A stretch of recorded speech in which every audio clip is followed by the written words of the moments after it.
Indiana Jones and the Great Circle is a high-production cinematic quality playthrough of an Indiana Jones adventure, and thanks to MachineGames and Bethesda, I was able to get my hands on this game pretty early. And I had some pretty high expectations getting into this game because of a little secret that I was told. For those of you that don't know, this is Todd Howard. Todd Howard is in charge of Bethesda Gaming. Todd Howard is a huge fan of Indiana Jones. So is his brother, Jeffrey Howard, who does a lot of work for Disney. So this game was screaming passion project. Somebody that loves and breathes the source material that they're creating the game for, so my expectations were actually pretty high. Now, I do have some opinions and feedback based on my experience of playing hours of Indiana Jones and the Great Circle. But before I do, I want to remind you guys why I make these videos reviewing these games. It's for the consumer. And the Helldivers 2 developers made a statement that really resonated with me. A game for everybody is a game for nobody. In other words, if you make a video game that lays a thin blanket across the entire market of video game consumers, you're probably not going to have much weight to that game. Nobody's going to quite feel that the way that you want them to. Where on the other hand, if you identify your target audience and begin to lay the bricks of the foundation of your game around that audience, it might not be for everybody, but for those that you built that foundation for, that game will really resonate well. So with that said, Indiana Jones and the Great Circle definitely built a structure around a specific audience, which raises some questions to you, the consumer. Do you like stealth games? Do you have an appreciation for the Indiana Jones franchise? Do you enjoy story-based games with cinematic qualities? Are you okay with a game that prioritizes exploration as much, if not more, than combat and fast-paced action? Do you enjoy games that challenge you through puzzles and being challenged by your environment? If you could check off at least one of these boxes, Indiana Jones could be a really good playthrough for you. And if you liked this video enough and found it informative, I would hope that you would maybe consider subscribing. I have almost 30,000, as you can see. We're snowballing into something great here, and I just want to keep the ball rolling, guys. So the story takes place in the 1930s between Raiders of the Lost Ark and the Last Crusade. You'll get tossed into a tutorial setup. They'll run through the basics and give you some time to stretch and figure out the basic mechanics and UI. It's really so straightforward that I don't really need to put any time into detailing how to do this. Trust me, you'll figure it out. But as you go through the sequence, you'll almost instantly notice that the characters are perfectly animated to the situations that they're in. Their mouths match well, the expressions are well timed, and the dialogue and cutscenes are just produced to a near perfect state. Once you complete this area, a cinematic will start setting up the actual story for the game itself. And without any major spoilers, Indiana suffered from a little B&E. He got beat up, but it was a better fight than Tyson versus Paul. He woke up with an artifact missing, and he took that pretty personally. So personally that he will fly to the Vatican to look for this strange fellow and hunt him down to figure out why he wanted this specific artifact. To which he shortly realizes that there are sites set up around the world that make a perfect circle. One might say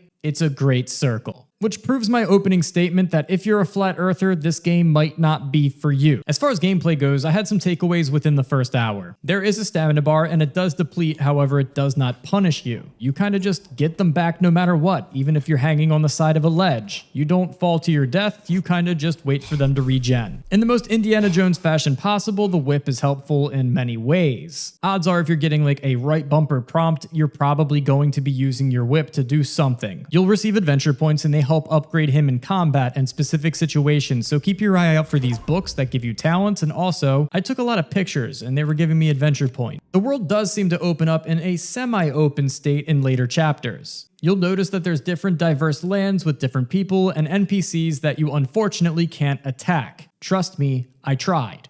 And I think this is because the game really does stay true to Indy and doesn't allow him to make decisions that would be uncharacteristic to Indiana Jones, and they're really making you walk in his boots in that first-person perspective. Which now, it's time to have the talk about the first-person perspective. This game is 98% first-person. And for the 2% that you're in third person, you're usually swinging or traversing or hanging vertically from something. And this has pros and cons to it that I'll present in a compliment sandwich. The upside is that Indy uses his hands for generally everything. For example, if there's a locked door you have a key for, you dig for the key, you click the key, put it inside of the door, turn it using your joystick, and then proceed to press forward to open up the door involving Indy's hands, which I personally thought was more immersive than walking up to something and just pressing X. However, there are moments that I'm in disguise, and I want to see Indy in disguise surrounded by the people that I'm incognito around. That's way more fun than being forced to remember what sleeves or gloves which outfit has. Mild spoiler, there is a time where you're dressed in the Vatican as a priest, and you're trying to blend in with the crowd as a priest so you don't look like an archaeologist up to no good. Unfortunately, this was so early in the game that I hadn't really paid too much notice to what Indy's sleeves looked like. So I found myself a couple times checking the UI to assure that I had the correct outfit equipped because I couldn't tell the difference. The top bread of the compliment sandwich is that it is kind of cool to push us into the third person while climbing ladders and traversing things that would get us really close to walls. Sometimes in first-person perspective games, if you're too close to a wall because you're climbing a ladder or you're hanging from a ledge, it could be a bit too close and you start to notice these strange things happening with the textures that render in a little weird. Anybody that climbed a ladder in Halo knows exactly what I'm talking about. Speaking of Halo and first person, let's talk about combat.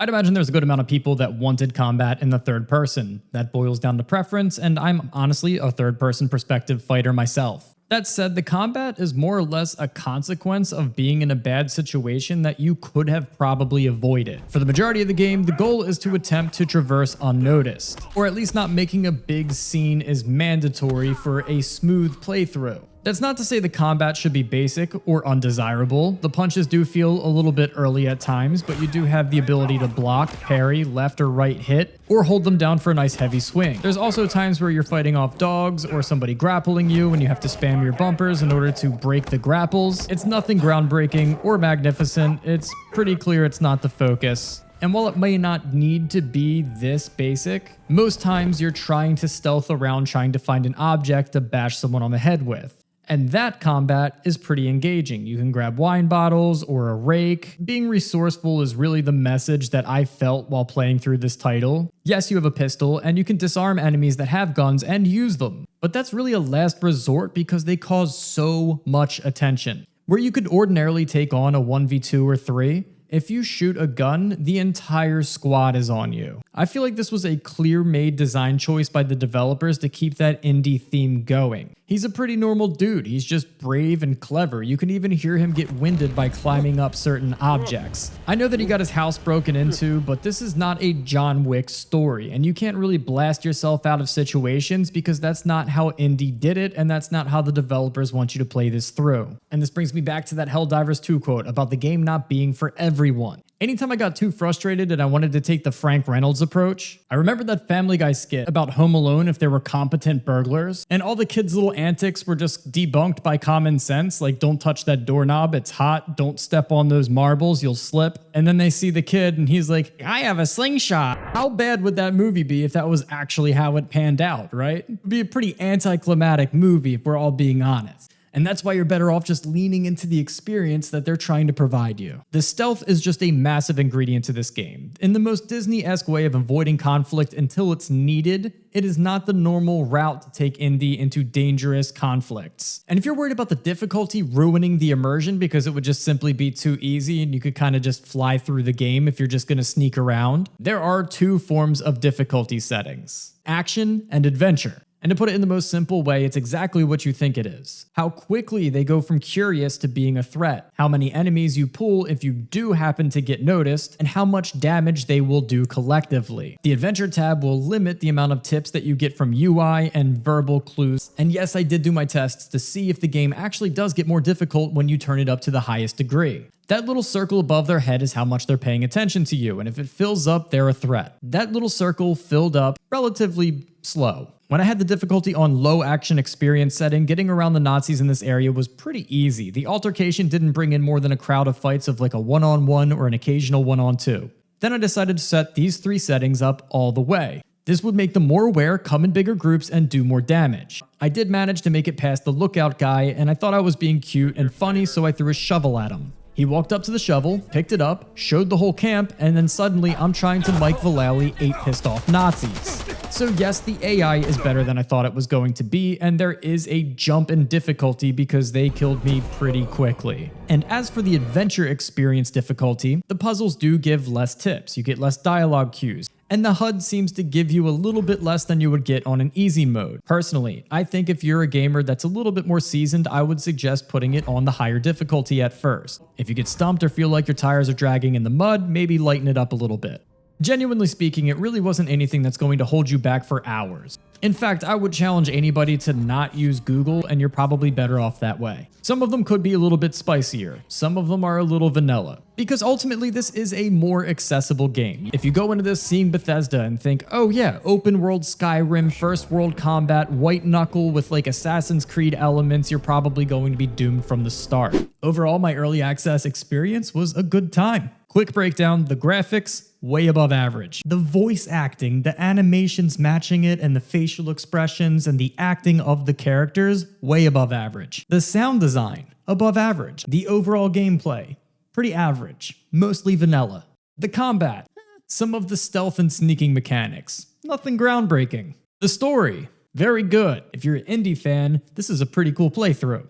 But if you were hoping for this game to be Indiana Jones's version of like Jedi Survivor, you will be disappointed. And I think this game knows what it's presenting to you. It doesn't expect to be like the next calling of God for video games. This seems like a nice weekender game that you can play with someone else that also would appreciate this style of cinematic game. You can toggle the difficulty settings for children, or if your spouse or significant other isn't quite the gamer, backseat game during the stealth and the puzzles and all of the combat, and kind of just like indulge through like an interactive Indiana Jones experience. Because ultimately, that's really the only way I think anybody will ever truly enjoy this game, is leaning into the source material and what the developers are throwing at you. The Great Circle comes out on December 9th into Game Pass. I had a good time, and if you guys enjoyed this video or it helped you out in any type of way, please make sure that you do that thing that everybody... Do me a favor and just consider tapping that button. The one that you know I probably want you to... Just don't make it awkward. Show some support. Thank you.